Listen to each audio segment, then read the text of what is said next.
know how 63 Impaler, he likes to show you his welds and say, these are my good welds. These are not my good welds, these are my bad welds. And of course they look like as, you know, it looks like the metal was molded in a foundry. It looks so perfect. Well, this is the only kind of weld I know how to make, which is ugly as sin. But you can tell I didn't weld it with a wire feed welder, because if I did, there'd be wire stuck to it.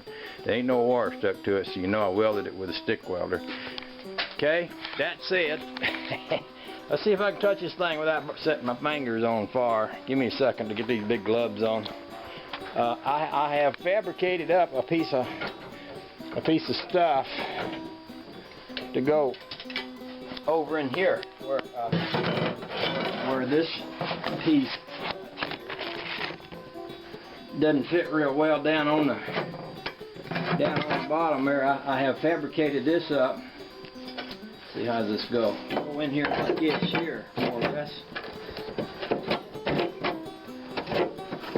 More or less.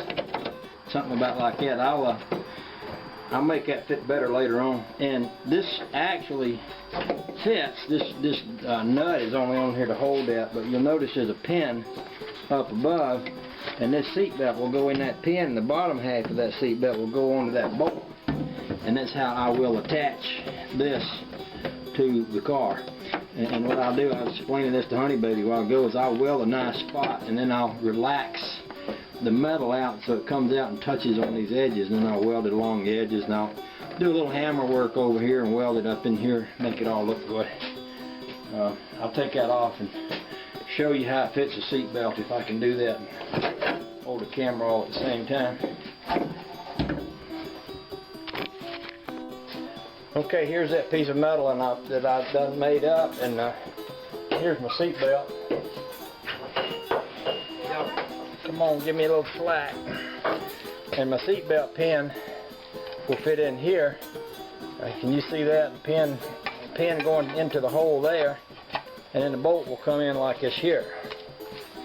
So that this will fit like that. I'll tighten the bolt down on the bottom of that, and that will be attached.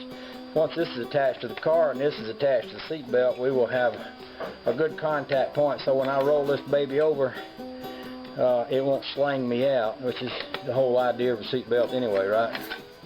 Okay, that's it. I know I'm not going to weld this in today, because I'm going to let my, I'm going to be grinding when I weld, and I'm going to let my seam sealer in there dry. But this is set up good for tomorrow. Tomorrow I'll come back out here and I'll grind around and I'll make the edges naked. And once the edges is all naked, I'll get my little wire welder here, and then I'll weld that in there with that.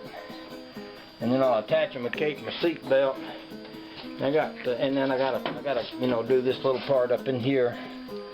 I'll set the camera down because it don't wiggle. I'm gonna make a little piece to go up in here to attach this all good, and then and at the same time I'm doing this, I'm going to also be adjusting this door. I think this door actually sits pretty close to right, but I'll also be adjusting this door so that it closes good and snug. And with that done, I should be good there, and we'll have a pretty good start on getting done with this thing.